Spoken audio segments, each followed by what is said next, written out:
Hi, welcome to this RAK wireless tutorial. Today, I'll show you how to enable the built-in network server on your RAK gateway. If you're setting up a local LoRaWAN network and don't want to rely on external servers like ChirpStack or TTN, this tutorial is for you. This feature allows your RAK gateway to act as a local LoRaWAN network server, managing devices and forwarding data without an internet connection. It's perfect for industrial IoT, smart agriculture, and remote deployments where reliability is key. In this tutorial, we'll cover three main steps. First, we'll show how to enable and configure the built-in network server on your RAK gateway. No internet or cloud required.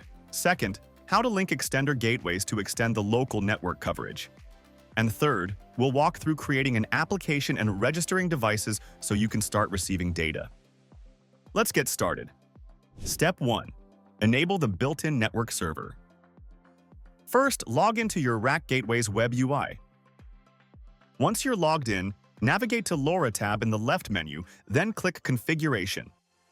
Now, set the work mode to Built-in Network Server. This enables the gateway built-in LoRaWAN Network Server, which can process your LoRaWAN devices locally. Click Save Changes, and your gateway is now acting as a local LoRaWAN network server. Step 2. Configure network settings for multi-gateway use. If you're using multiple gateways and want them to act as a single LoRaWAN network, you will need to set up one gateway as a central and configure others as extenders to provide wider coverage.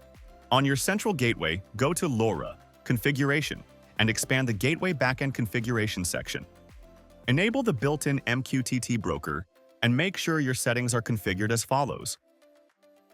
Now, if you're adding an extender gateway, navigate to LoRa, Gateways, and click Add Extender Gateway.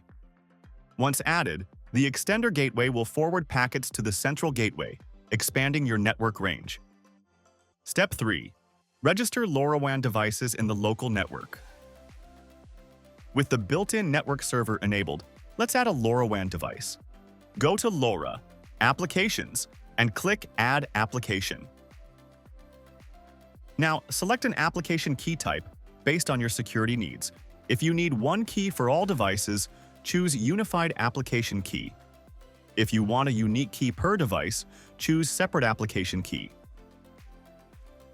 Click Auto-Generate, then hit Save Application. Next, go to LoRa in the left menu.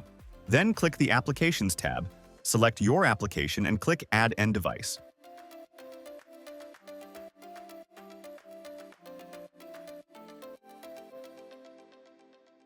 Once the device is added, it will appear in the device list and can start sending data.